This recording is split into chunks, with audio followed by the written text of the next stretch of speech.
Quería dar las gracias a la Consejería de Educación por la invitación, a Paco López también específicamente, que es la persona con la que más contacto he tenido, pero soy consciente que también hay muchos compañeros que hacen posible esta jornada. Y cuando la conocí hace unos cuantos años, ya estuve en Mérida participando en una mesa redonda. Me encantó el proyecto, me gustó mucho la forma que hay en esta comunidad de formar al profesorado.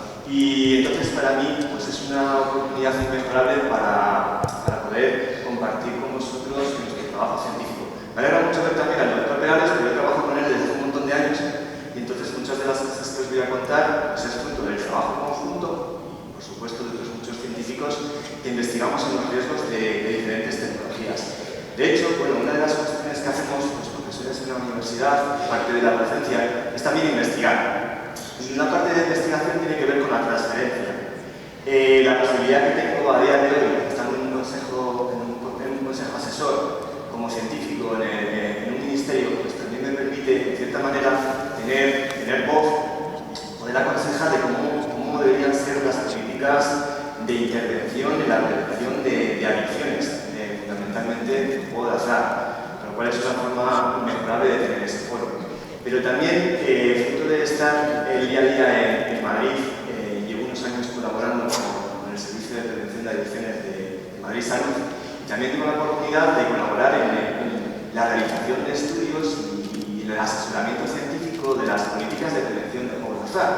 Con lo cual, pues, de esa manera intento que lo que estudiamos no se quede simplemente en el laboratorio, sino que se aplique directamente a la sociedad. Y esto para mí es otro foro súper importante, porque en el fondo muchos de vosotros y vosotras tenéis en el día a día una serie de retos y una serie de dudas que espero intentar contribuir a resolver. De hecho, os voy a contar algunas cuestiones de uno de los programas que hemos hecho durante este último año de prevención de problemas con el juego de azar y adicción a los juegos de azar en entornos escolares, porque creemos también que el profesorado os juega un papel importante. Por supuesto, no debería entenderse como una carga añadida sobre lo que tenéis que hacer. En fin, ya creo que hacéis suficiente.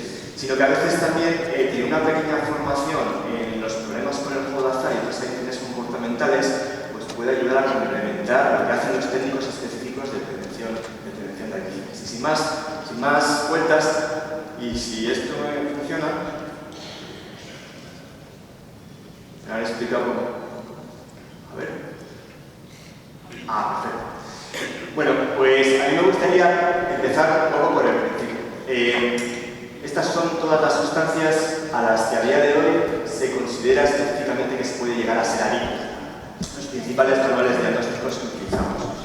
Entonces, cuando pensamos en adicciones, a casi ninguno nos puede sorprender la idea de, claro, yo estoy introduciendo en mi cuerpo una sustancia y esa sustancia va a producir los síntomas de adicción, que esté nervioso, que lo necesite, que acabe perdiendo el control. Por supuesto, también podemos entender que esa propia sustancia, a un nivel cerebral, lo que va a hacer es alterar el procesamiento habitual de los sistemas que utilizamos para procesar todo tipo de recompensas. Es como que, bueno, nos viene como a la mente, ¿no? Vale, algo de fuera está cortocircuitando nuestra forma de pensar, nuestra forma de sentir y, por supuesto, nuestro cerebro, que es el que sostiene cómo pensamos y cómo sentimos. ¿Cuál es el problema? El problema es que nos encontramos que desde el 2013 hay un acuerdo científico sobre que el juego de azar es también una adicción. Entonces se reconoce de facto que el juego de azar tiene similitudes muy importantes con el consumo de sustancias. Claro, aquí la pregunta que nos tendríamos que hacer es: ¿alguien que tiene el juego de azar? ¿Qué va a hacer que podamos llegar a ser adictos? Claro que no estamos ingiriendo nada. Es una de las cuestiones que voy a intentar explicar. En el año 2018, la Organización Mundial de la Salud concluye el uso de videojuegos, no sé qué está pasando en la presentación, el uso de videojuegos como una adicción comportamental también. Y aquí se abre una especie de cisma en la comunidad científica. No todo el mundo está de acuerdo en que todos los videojuegos puedan ser adictivos. Igual no es lo mismo el Tetris que el Fortnite. El diseño de los videojuegos es donde nos vamos a encontrar en gran medida se está pasando para atrás, para adelante. No sé si es que estoy yo aquí. No está funcionando. Pues necesito volver para atrás dos diapositivas. Entonces, estamos con el mundo de los videojuegos, no nos queda tan claro si es una adicción o no. De hecho, en una posición intermedia, a día de hoy estamos convencidos de que algunos videojuegos sí pueden ser adictivos. Sobre todo los que van incluyendo características muy parecidas a los juegos de azar. Eso no quita que el uso de videojuegos no pueda ser súper problemático. Es decir, nos vamos a encontrar con chicos y chicas que tienen muchos problemas con los videojuegos, en gran medida por cómo están diseñados algunos de ellos para generar ganas de jugar. No simplemente porque sean adictivos, ¿vale? Tampoco quiero entrar en un debate sobre eso, porque para mí lo importante es que veamos la estructura que tienen los juegos de azar, que poco a poco van incorporando otras tecnologías y que en cierta manera hacen responsables, son los que tenemos que centrarnos para entender los problemas asociados a múltiples tecnologías. Entre ellos, pues todas estas. El uso del móvil, compras online, el uso de internet o también ver series. A día de hoy podemos encontrar que se habla de adicciones a multitud de cosas. Para mí lo importante aquí es cómo muchos de estos tipos de tecnologías van incluyendo cada vez cosas más parecidas a los juegos de azar. ¿Y qué es el juego de azar? ¿Me podéis pasar a la siguiente? ¿Qué es el juego de azar? Bueno, para entender el juego de azar y sus problemas tendremos que entender exactamente lo que es una apuesta, para explicar cuál es el agente adictivo, qué nos puede hacer adictos a los juegos de azar. Lo importante y por donde empieza es la apuesta en sí misma. Es cuando yo pongo un dinero para conseguir un premio mayor. En el momento en el que hago la apuesta, se va a abrir lo que llamamos un periodo de incertidumbre, que sería ese tiempo que pasa entre la apuesta y que se resuelve. Si estoy jugando a la ruleta, por ejemplo, el tiempo que tardo en poner mi apuesta sobre el tapete y que la bola dé vueltas. ¿Vale? Ese es el periodo de incertidumbre. Y ahí es donde va a estar la clave fundamental de la capacidad adictiva del juego de azar. Después de eso, encontraríamos el resultado, si hemos ganado o hemos perdido. Por supuesto, no me voy a dar tiempo a entrar en todo, porque luego muchas veces lo que ocurre es que una vez que hemos ganado o perdido, intentamos interpretar qué ha pasado. Se debe a que soy bueno, se debe a que tengo mala suerte, se debe a mi habilidad, cuestiones así, cuestiones que van a formar parte de una cosmología de distorsiones cognitivas que van a explicar por qué mucha gente continúa jugando. Os voy a explicar luego eso con varios ejemplos. Y al final tenemos también la idea de que antes de empezar a apostar o de cada apuesta que hacemos, tenemos la expectativa de ganar una recompensa. Se juega para intentar ganar dinero. Entonces, me voy a centrar específicamente en este periodo de incertidumbre. Si pasamos a la siguiente diapositiva, lo que vamos a ver son buscaminas. Todos más o menos sabemos lo que son buscaminas, ¿verdad? A día de hoy, cuando vamos a la universidad, se lo cuentan mis alumnos que tienen 20 años, algunos me miran ya raro diciendo, ¿esto qué es? No es esto tan antiguo, ¿no? Pero bueno, nosotros creo que lo podemos reconocer. El buscaminas es un juego de exploración. Es un juego que la persona tiene que ir descubriendo dónde están las minas. Sería la recompensa que viene en el momento en el que tú encuentras la mina. La tienes que evitar, pero en el fondo tienes que encontrar dónde está esa mina. Entonces, lo que tiene que hacer la persona es ir pulsando casillas, y según vas pulsando casillas, vas averiguando qué está pasando. Según vas explorando, cada vez está más claro para ti dónde va a estar la mina. De tal manera que ese primer escenario, que sería incierto, que no sé lo que va a pasar cada vez que pulso una de estas teclas, poco a poco se va haciendo más claro. Hasta el punto de que al final la persona va a pulsar la última tecla sabiendo específicamente lo que va a ocurrir. Ahí no hay absolutamente ninguna incertidumbre. Los seres humanos estamos preparados para aprender en entornos así. Esto es un entorno natural. Nosotros aprendemos en cualquier escenario en el que nos movamos dónde están las cosas que necesitamos, las fuentes de recompensa. Si nos vamos 50.000 años atrás, ¿dónde está la comida? ¿Dónde está el agua? ¿Sí? ¿Qué ocurre con el juego de azar? El juego de azar es un entorno totalmente artificial. Las recompensas, como se dan en el juego de azar, no ocurren prácticamente en ningún escenario. ¿Cómo serían las recompensas en un juego de azar si utilizásemos un buscaminas? Lo que haría el ordenador de buscaminas sería lo siguiente. Cada vez que pulso, todas las minas que hay en el escenario se reconfiguran. Se cambian de lugar, serían como que aleatoriamente se van a redistribuir. De tal manera que la siguiente vez que vaya a pulsar esa tecla sigue siendo incierto para mí, no sé qué va a ocurrir. Y por mucho que pulse, continuamente voy a tener esa sensación de que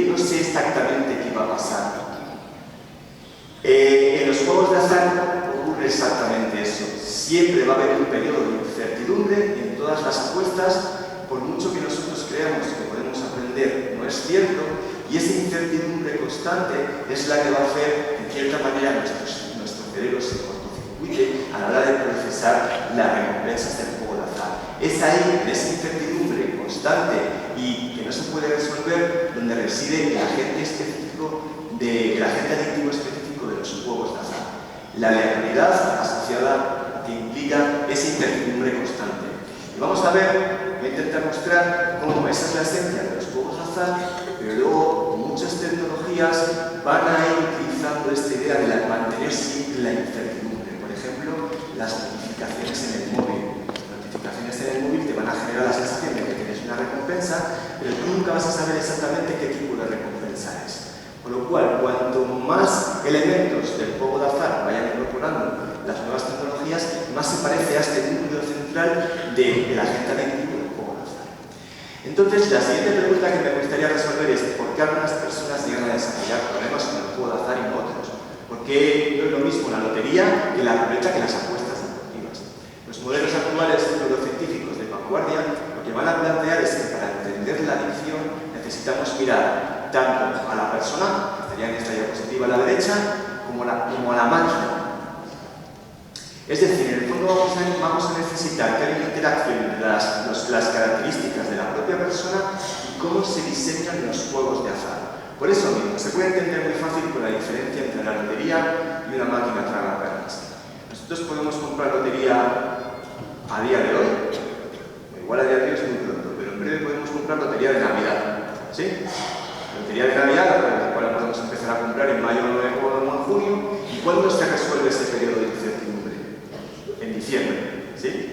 Es un juego que hablamos, es un juego continuo, es un juego donde la recompensa está muy demorada. El potencial adictivo de la lotería es mucho más bajo. Si lo comparamos con una máquina tragaperras, cada 2 segundos se resuelve ese periodo de incertidumbre, con lo cual podemos estar constantemente enganchados a esa sensación de búsqueda incierta, ¿vale? Con lo cual es muy importante entender la adicción también asociada a los tipos de productos. Y os voy a intentar mostrar cómo muchos tipos de juegos actuales se parecen cada vez más a las máquinas tragaperras. Por ejemplo, no es lo mismo jugar un torneo de póker con unos cuantos amigos, con calma, pensando y demás, que jugar un torneo turbo. Un torneo turbo en el que cada apuesta, cada vez que tienes que coger unas cartas, desecharlas y tomar una decisión, es muy rápido. Cuanto más se promueva la necesidad de que tomes decisiones muy rápidas, menos capacidad de reflexión vas a tener y más potencial adictivo va a tener ese juego. Con lo cual tenemos que tener una mirada a esas dos partes, al menos. Por lo tanto, no solamente desde mi punto de vista tenemos las dos partes, luego tenemos que mirar el contexto general, ¿vale? Es decir, desde un modelo biopsicosocial es el modelo que utilizamos para entender las adicciones en general, a todos los agentes adictivos. Y si vemos en la siguiente diapositiva, esto estaría desglosado en que tenemos que atender no solo a esta parte que os digo, factores psicológicos y biológicos, características estructurales de los juegos de azar, como la que acabo de comentar y voy a seguir desarrollando, la exposición a ellas, la disponibilidad. A día de hoy, uno de los problemas que tenemos con el juego de azar es que están presentes en todos los lugares, ¿no? Podéis tener a chicos y chicas en clase apostando a través del móvil. Esperemos que no, pero podría ocurrir. Entonces, la exposición es súper importante. Y más allá de eso, pues tenemos otros factores sociales. Por ejemplo, los juegos de azar, hay determinados juegos de azar que son más prevalentes en chicos que en chicas. Hay cuestiones asociadas al género que son importantes. El marco legal. Nos podemos encontrar, por ejemplo, países donde tiene una liberalización de los juegos de azar muy grande y los problemas de juego son mayores. Cultura. En España la lotería de Navidad es una cosa que es muy peculiar de España. No en todos los países del mundo tienen una lotería donde una inmensa mayoría de la sociedad compre lotería. Eso en el fondo lo que está es generando, al menos de manera conjunta, una actitud positiva hacia los juegos de azar. Luego ya veremos el efecto pasarela hacia otros, pero en verdad ya tenemos como un ingrediente que suma a por qué los juegos de azar pues, se van expandiendo. Una cosa también muy importante y por último serían los recursos comunitarios. Los recursos comunitarios serían cuantos más oportunidades de ocio, de desarrollo personal tenga la gente joven fundamentalmente, más fácil es que tengan otras opciones para ver. Con lo cual también es importante recordar esto para explicar por qué en algunos lugares, especialmente deprimidos, los problemas con el juego y otras adicciones son especialmente grandes. ¿Qué pasa con el juego de azar? El juego de azar, por tanto, puedes pasar, ¿te importa pasar a la siguiente? Voy a centrar específicamente, aquí perfecto. Específicamente en qué hacemos para prevenir problemas con el juego de azar. Estos serían los indicadores básicos que tenemos que seguir para hacer un programa de prevención. Y los programas de prevención actualmente se centran en el producto de juego. Se centra en informar a los chicos y chicas, digo chicos y chicas porque me centro un poco en jóvenes adolescentes, pero sería informar a todos los usuarios potenciales de juegos de azar. Informar de las características de los juegos de azar, de las trampas que incluyen estos juegos de azar, que van a contribuir a que las personas apuesten más tiempo, más dinero y fundamentalmente acaben teniendo un daño asociado a ese incremento del uso de juegos de azar. Es decir, entender cómo se diseñan estos juegos para producir eso. Hay que decir que, claro, que los juegos de azar es una actividad legal y no hay una mano negra que diga vamos a hacer los juegos de azar para que sean más efectivos. No es exactamente así. La idea es que en el fondo se desarrollan los juegos de azar para poder hacer esa actividad de negocio. El problema es que en esa actividad de negocio va a producirse un daño colateral, que son todos los problemas que genera el juego de azar, considerando que es la adicción el estado de mayor gravedad. Entonces, por eso es importante informar a la gente de estas características para que luego ellos, en la medida de lo posible, puedan tomar las decisiones informadas pues, de la manera más adecuada. Voy a intentar contaros en la siguiente diapositiva las cosas esenciales. ¿Qué son profesionales bien entrenados y cómo se establecen relaciones positivas con los diferentes profesionales? Bueno, los profesionales, los diferentes programas de prevención se suelen hacer por distintos profesionales. Aquí tendremos programas hechos por la industria del juego de azar en este caso, programas hechos por autoridades, por asociaciones de ayuda mutua, de antiguas personas que han tenido problemas con el juego de azar, por el profesorado y por otros profesionales, de psicología, servicios sociales, etc. En principio no había ningún problema con ninguno de estos profesionales, ¿vale? Lo que pasa es que la evidencia lo que plantea es que los programas de prevención deberían ser hechos específicamente por personas bien entrenadas en este tipo de información, que además pueden establecer unas relaciones horizontales de trabajo con los chicos y chicas. Eso excluiría en cierta manera a las autoridades. No estoy diciendo que las autoridades no hagan una labor fundamental, que la hacen, ¿vale? Lo que pasa es que ellos están en una posición más de información y de hecho es muy interesante cuando se trabaja también con la policía. La cuestión aquí que estoy planteando es que para intervenir en contextos donde está la gente joven es mucho más fácil que lo hagan los profesionales que estarían en la siguiente diapositiva marcados con la idea de que ellos pueden hacer programas basados en evidencia. Esta es una diapositiva para advertir de lo siguiente.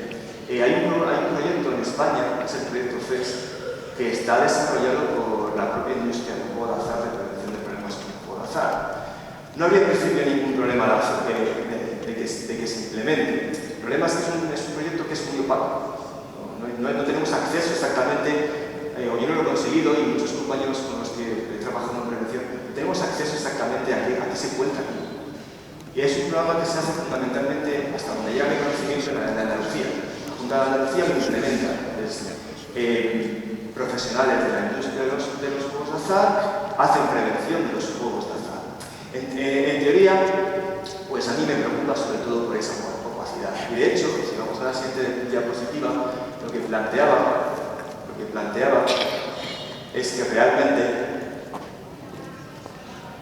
seríamos solamente el asesorado, la gente que ha tenido problemas con el juego de azar, siempre y cuando también haga este tipo de cuestiones, y otros profesionales de la salud. Esos serían los profesionales bien entrenados, que además tienen la capacidad de poder conectar de esa manera horizontal con chicos y chicas para poder transmitir los mensajes preventivos. ¿Qué mensajes preventivos tendríamos que dar? Estos. Aquí están desarrollados. Los riesgos del producto, los motivos para apostar, porque se juega, porque es divertido, por ejemplo, porque es excitante, porque quiero dinero. También hay que advertir de que a veces se juega a los juegos de azar porque tengo problemas emocionales y necesito el juego de azar. Eso sería un indicador de riesgo que se cuentan los chicos y chicas.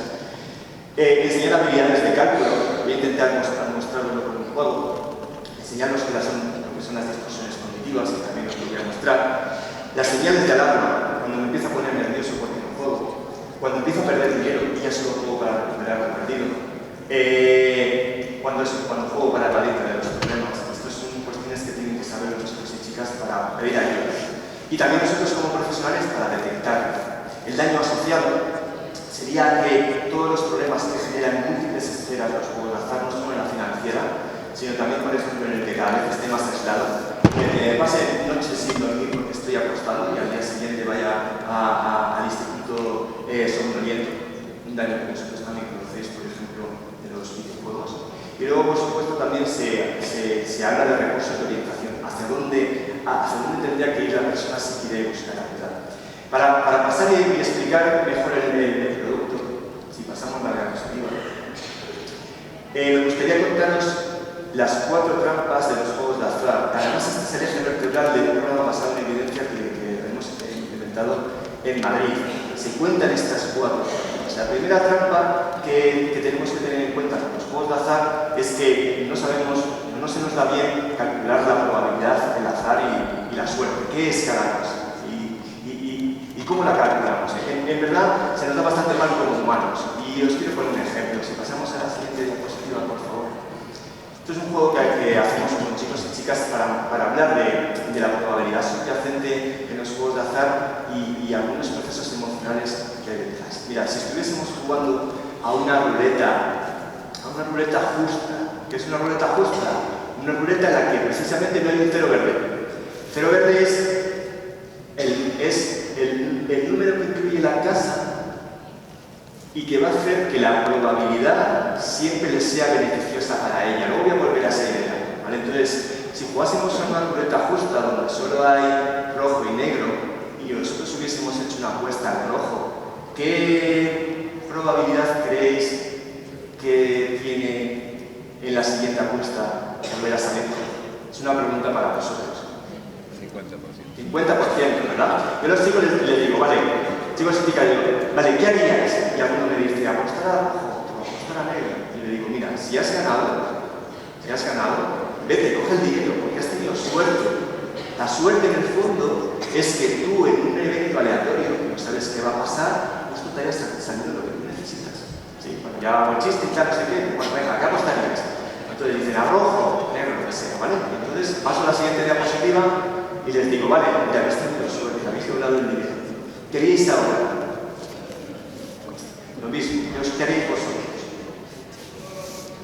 Coger el dinero y correr, eso sería lo primero, ¿vale? Claro, aquí diríamos, bueno, si he apostado 2 veces a rojo, pues, bueno, pues venga, ahora sí apostando a rojo. ¿Cuál es la probabilidad de que salga rojo?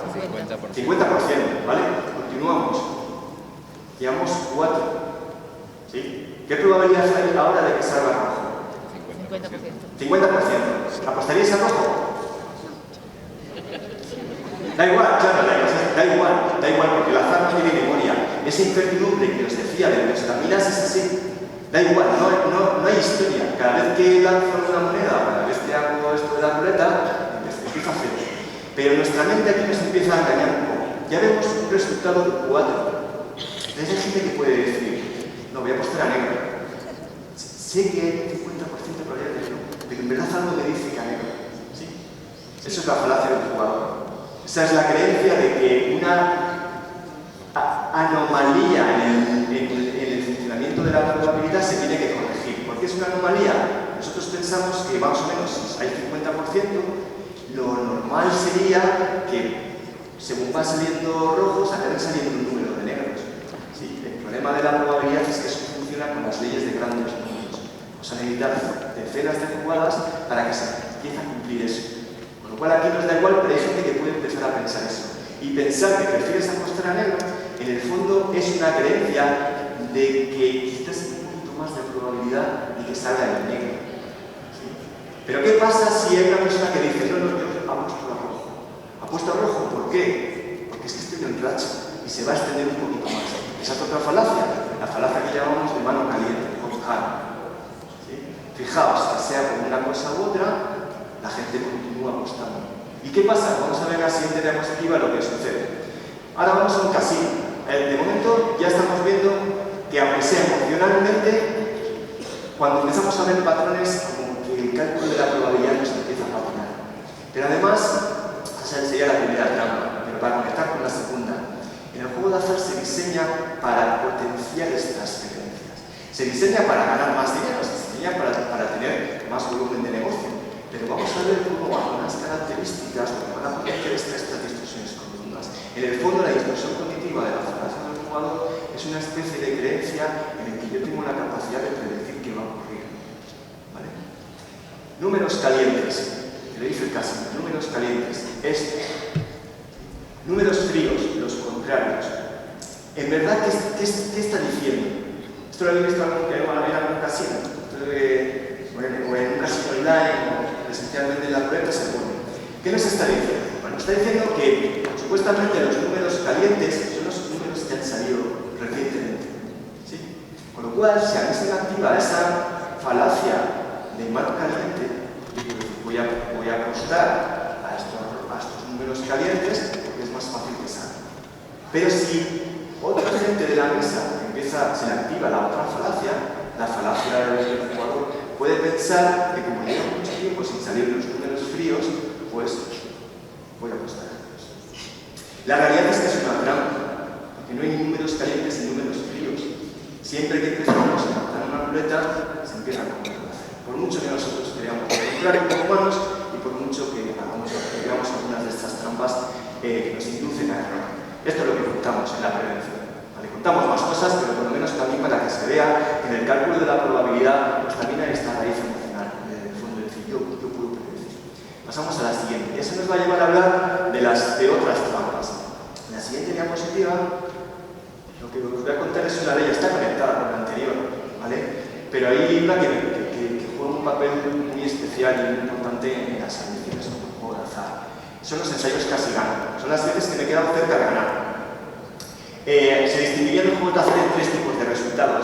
El primero, mano, es una máquina para ganar. A mí me gusta ponerlo con el ejemplo de los rascas, porque cuando era pequeño pues había rascas en muchos sitios, ¿no? Me acuerdo de los yogures, de los chicles, te rascabas a ver si te tocaba otro chicle. Bueno, pues evidentemente eso no es una apuesta, porque no era una apuesta especialmente, pero era la misma dinámica. Entonces, ¿qué pasaba en esos rascas? Bueno, pues que si necesitaba 3 7 para conseguir otro chicle, ¿sí? Pues rascaba el primero, un 7, el segundo, otro 7. ¿Cuál era mi emoción en ese momento? Estoy a punto de... ¿Qué ocurría la mayor parte de las veces? Pues una campana. ¿Qué pasa en los rascas? Más o menos. ¿Cuál es la sensación que se le queda a la persona? La sensación que tiene la persona es que estoy cerca de ganar. De hecho, eso es una cuestión muy interesante. Vamos a ver en la siguiente diapositiva cómo se investiga en el laboratorio. Hay estudios muy interesantes, muy consolidados y replicados varias veces que muestran que nuestro cerebro, cuando procesa este tipo de eventos, lo hace de manera muy similar a cuando procesamos ganancias. Entonces, en el cerebro de la izquierda vemos cómo se activa el núcleo accumbens, que es un núcleo cerebral fundamental del sistema de recompensa, que nos está indicando que hemos conseguido algo que queremos. Hemos conseguido una recompensa, se activa mucho, por así decirlo. Y en el de la derecha vemos qué ocurre en el cerebro cuando obtenemos un ensayo casi gano. Se activan las mismas regiones, pero un poquito menos. Sabemos que lo que está señalando esa activación es una especie de señal de aprendizaje. Estás cerca de ganar. Porque esto es lo que ocurre cuando en cualquier tipo de escenario nosotros desarrollamos una habilidad. Si yo estoy persiguiendo un animal en la sabana y voy siguiendo su rastro y lanzo una flecha y me quedo cerca, estoy aprendiendo. Es como un mensaje de decir, tienes que pulir tu puntería para poder cazar el animal. Entonces, en un escenario, esa señal, que es una señal de aprendizaje en entornos naturales, en el entorno artificial de los juegos de azar, es una trampa, porque no se puede aprender a predecir. No estamos más cerca de ganar después de haber obtenido 2 7 y una campana que al principio. En la siguiente vez volverá a reiniciarse, por mucho que nuestro cerebro, en este caso, nos engañe. Lo que vemos en el medio es la simplificación de una tragaperras que nos enseñaron en el laboratorio. Pero bueno, una cuestión importante es que este tipo de eventos casi gano está sobredimensionado en los juegos juegos de azar se diseñan para que haya más ensayos de estos de los que sería esperable por azar. Con lo cual, cuando se intentan y se incluyen más ensayos casi gano, lo que estoy intentando, lo que se está haciendo, es generar esa sensación de aprendizaje y otras distorsiones cognitivas. Soy capaz de controlar lo que va a salir. Esto va a producir una serie de distorsiones, como distorsión de control y otras distorsiones. Vamos a pasar a la siguiente para hablar de la tercera de las trampas. La tercera de las trampas es cómo se diseñan los casinos, las salas de juego. Vamos a ver. Esto es lo que más o menos le contamos, lo que va a hacemos de una manera interactiva con los chicos y chicas. Entonces, como ellos tienen dudas y demás, pues también utilizamos el material que ellos nos cuentan, pero siempre queremos dar como un mensaje más o menos homogéneo, ¿no? Nosotros hablamos, por ejemplo, del riesgo de los juegos online, porque además de lo que os voy comentando, por ejemplo, cuando tú juegas dinero virtual, cuando tú juegas con tu tarjeta de crédito, pues en general tendemos a gastar más. Es más fácil gastar el dinero en tarjeta que con billetes, ¿sí? Pues en el juego online pasa eso. Les advertimos también de qué pasa con el alcohol. El alcohol es un reclamo en muchas casas de apuestas. Puedes encontrar alcohol relativamente barato. ¿Cuál es el primer señuelo? ¿Sí? Luego, si estás apostando y estás consumiendo alcohol, ¿qué efecto puede producir? Que aumente el juego que haces, porque el alcohol tiene un efecto desinhibitorio. Con lo cual también aprovechamos para hablar de la diferencia del alcohol y demás. Luego hablamos de otras cosas del diseño de los juegos de azar. Por ejemplo, las casas de apuesta no tienen luz natural, no hay relojes. Estos son pequeños matices o pequeñas cuestiones de diseño que van incluyendo los casinos, que no son centrales, es decir, no es que se vaya a hacer que el juego de azar sea más selectivo, pero sí que va a contribuir que cuando tú estás apostando de una manera inmersiva, llevas mucho tiempo apostando, eso va a hacer que tú pierdas un poco la noción del tiempo. Cuando perdemos la noción del tiempo, a veces también perdemos la noción del gasto. Pequeños detalles, en el fondo lo que van haciendo es que las personas muchas veces tomen malas decisiones, es decir, que gasten más dinero del que tenían pensado de antemano. Eso nos llevaría a hablar en la siguiente trampa, pues de cosas de publicidad. La cuarta trampa es cómo se promocionan los juegos de azar. A día de hoy ha cambiado el escenario por la ley, ¿no? Ahora mismo no tendréis la sensación de que hay tanta publicidad de juegos de azar como hace un tiempo. Aún así hay publicidad de juegos de azar. Y una cosa que tenemos que conocer es que hay publicidad a la carta. Es decir, si yo sigo una casa de apuestas, o si yo sigo un pronosticador de internet, o si yo estoy interesado en apostar, voy a recibir esa publicidad. Igual también advertimos de algunas cuestiones. Ya no se pueden utilizar famosos como lo vemos aquí. No se puede utilizar personas de notoriedad pública. El problema que tenemos ahora es ¿qué es alguien de notoriedad pública? Un influencer. ¿Quién es un influencer? Pues hay algunas áreas grises, ¿no? Y hay muchos influencers que son ejemplos para los chicos y las chicas y algunos de ellos pues, solicitan juegos de azar. Con lo cual, otra de las cuestiones también que es importante explicar es dónde está el modelo de negocio de estos, por ejemplo, de los jugadores.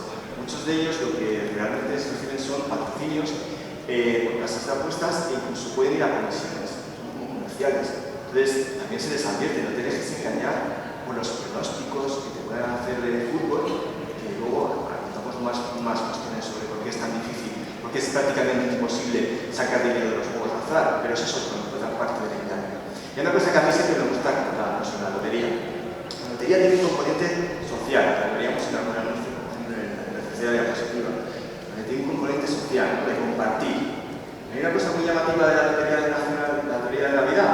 ¿Cuántos días estamos viendo noticias de la gente que la toca? Es un par de días. Hay una cobertura mediática súper grande de los premios sobre la lotería. ¿Y qué pasa? ¿Qué mensaje se está dando? ¿Alguien ha visto un anuncio que diga hola, me llamo Fran y he perdido 500 euros, no me ha tocado ni una pedrea? ¿Alguien ha visto eso alguna vez en la tele? No se publicita, pero es la realidad. En la inmensa mayoría de la gente que juega la lotería de Navidad pierde dinero. Pero cuando se muestra gente que gana, se está dando un mensaje de que es mucho más fácil ganar de lo que realmente es. Y eso nos llevaría a hablar también de temas de supuesta profesional del póker, cuál es el modelo de negocio detrás de esa gente que gana dinero en el póker, por ejemplo. Y una cuestión importante es en juegos como el póker se necesita que mucha gente crea que pueda ganar para que unos pocos lo puedan hacer. Además, los juegos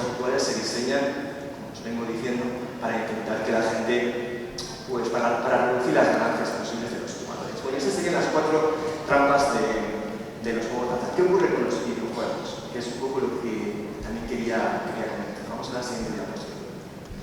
Bueno, en los videojuegos, decía al principio que no todos los videojuegos tienen potencial adictivo, al menos lo que sabemos a día de hoy. Eso no significa que la investigación dentro de un tiempo nos diga, mira, todos los juegos lo son.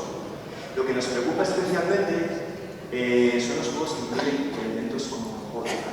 Esas son las cajas botín, fundamentalmente. Las cajas botín son cajas que puedes comprar, que se compra el videojuego, para encontrar una mejora, para encontrar algo que tú quieres, algo que es muy importante para ti, una determinada skin, algo que lleva mi avatar, un arma, lo que sea, algo que tiene un valor importante para el chico.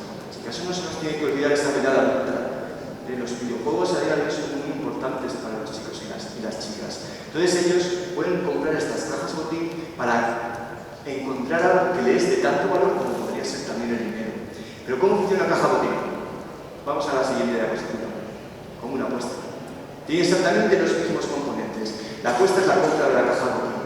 La incertidumbre es el periodo que tarda la caja botín en abrirse, que además se acompaña con un espectáculo de luces y colores. ¿Qué va a hacer el chico y la chica cuando está viendo una caja botín? Mirarla específicamente, va a estar en esa excitación de a ver qué sale. Y luego vamos a tener el resultado. Y el resultado, pues es exactamente como en los juegos de azar. La probabilidad de que tú obtengas un ítem legendario, lo más deseado para ti, es muy baja.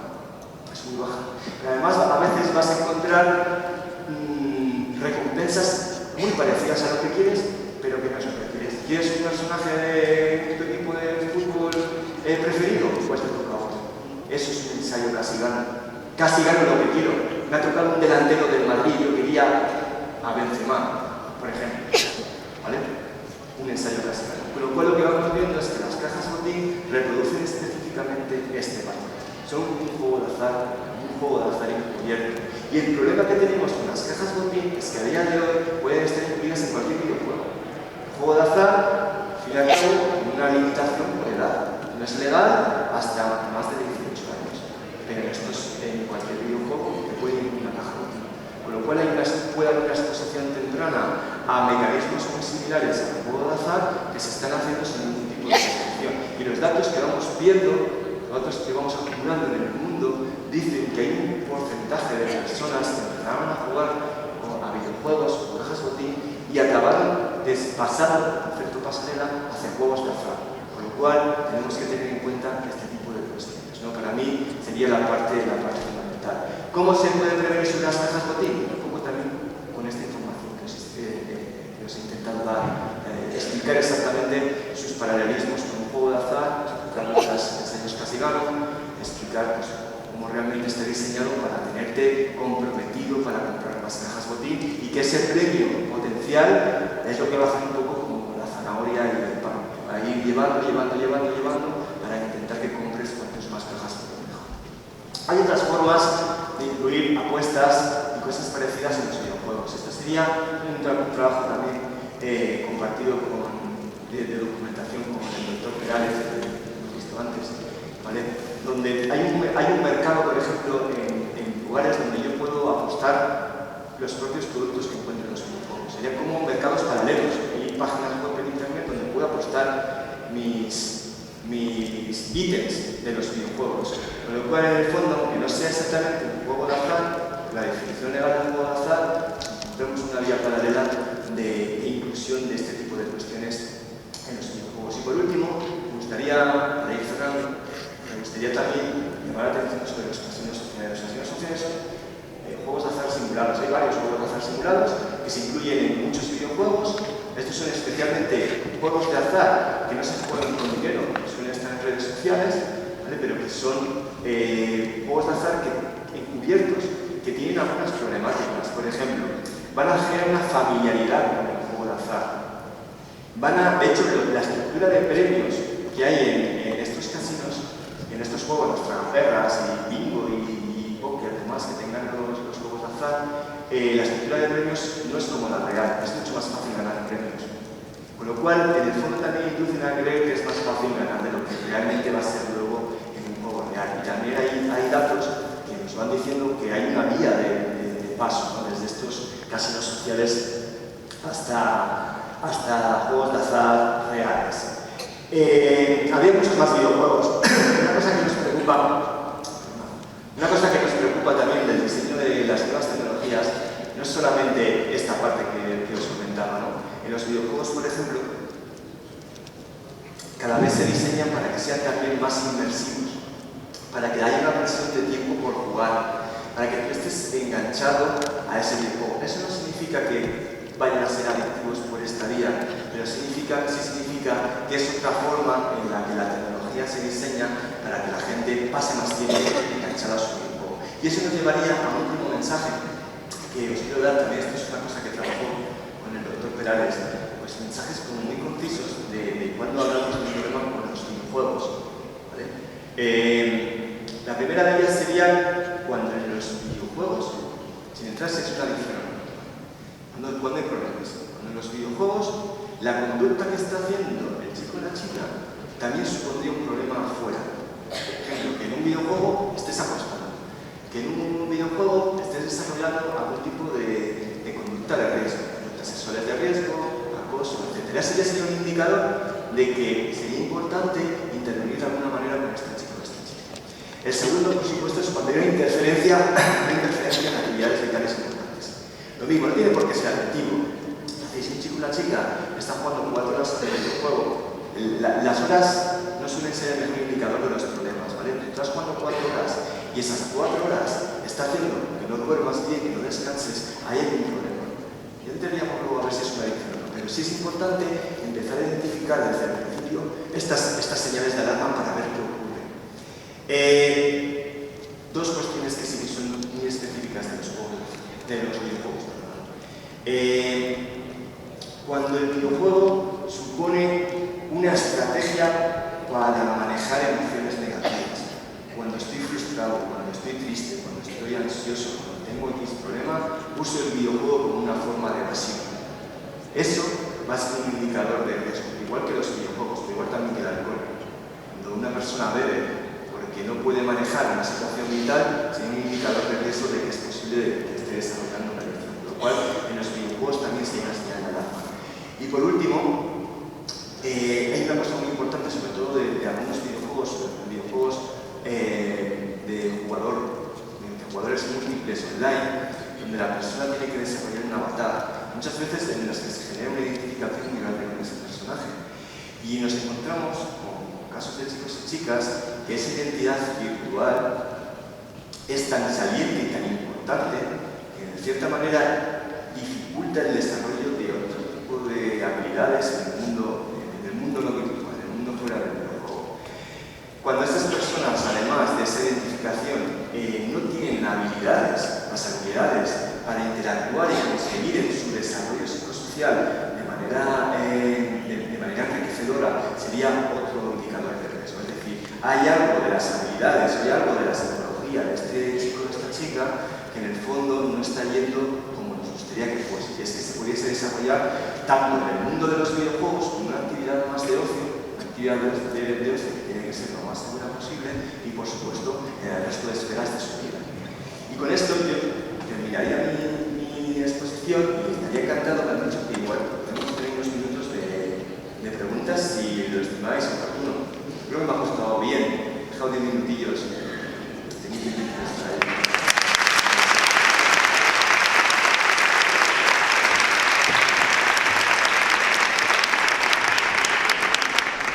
Muchas gracias por ajustarte.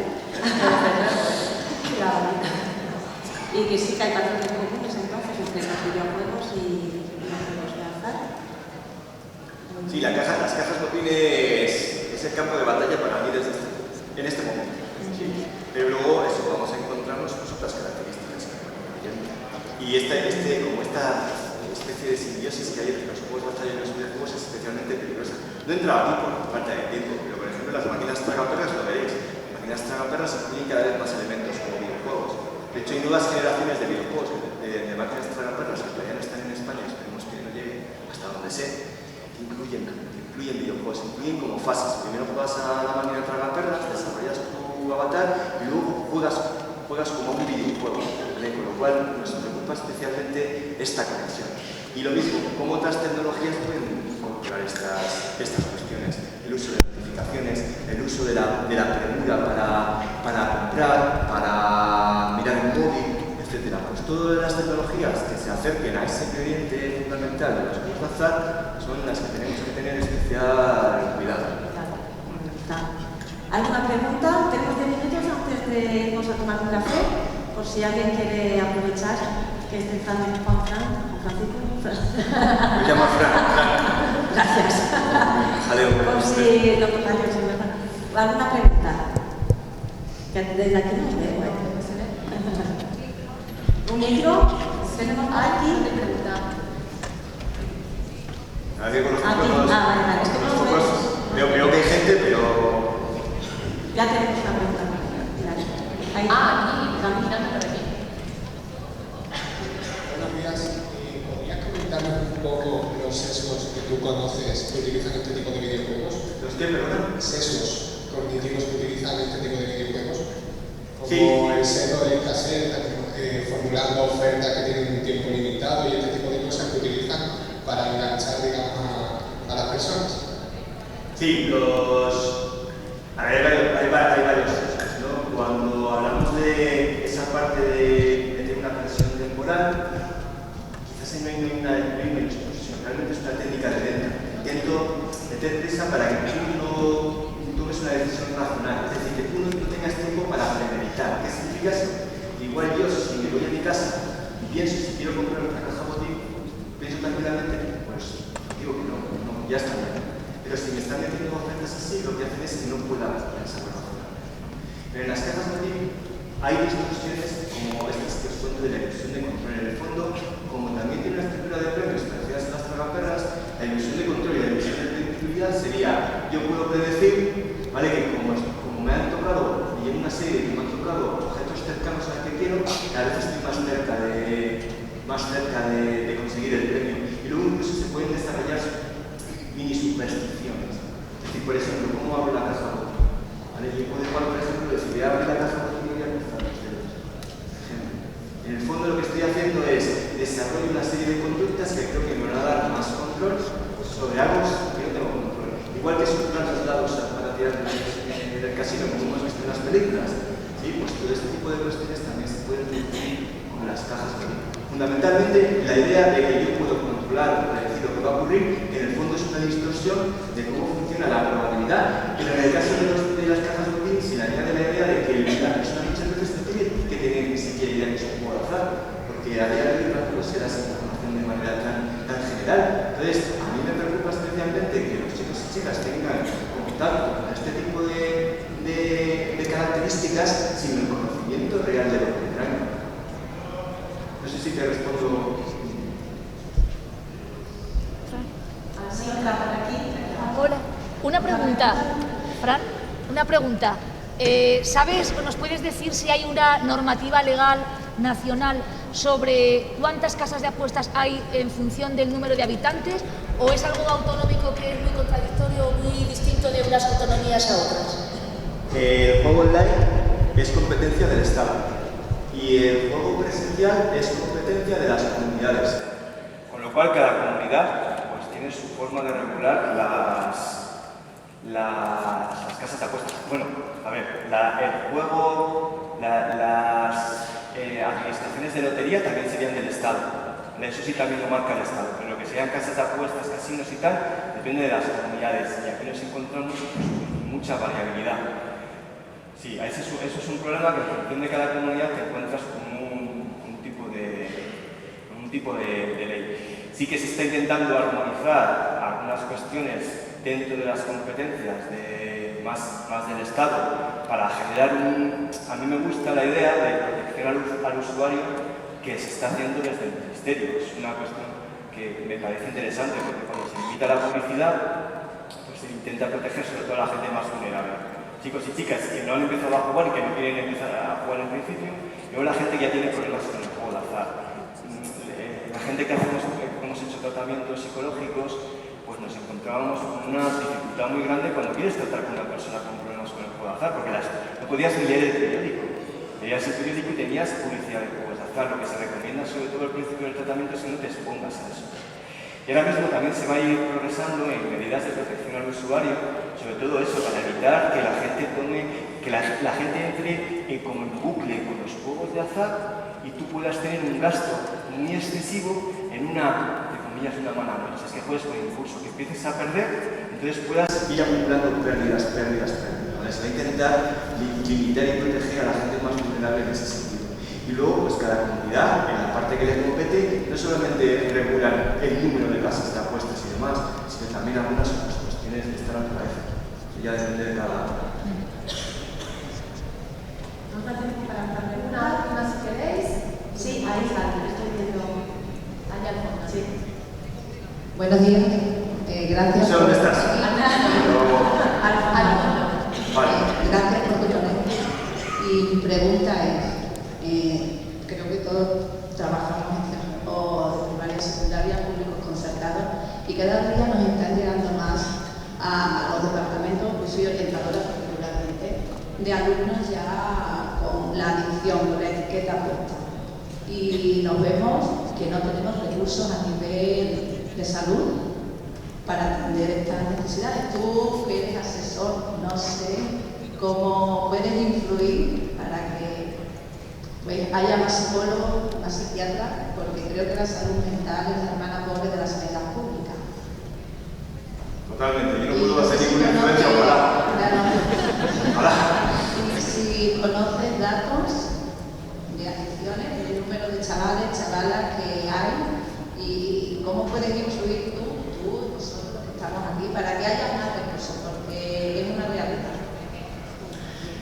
Ojalá tuviese la tela. Yo, cuando en la parte que hacemos como asesores científicos, en el fondo nos preguntan sobre el conocimiento científico para poder orientar algunas de estas cuestiones. Luego la decisión es siempre política, nosotros somos simplemente, yo hago una labor consultiva.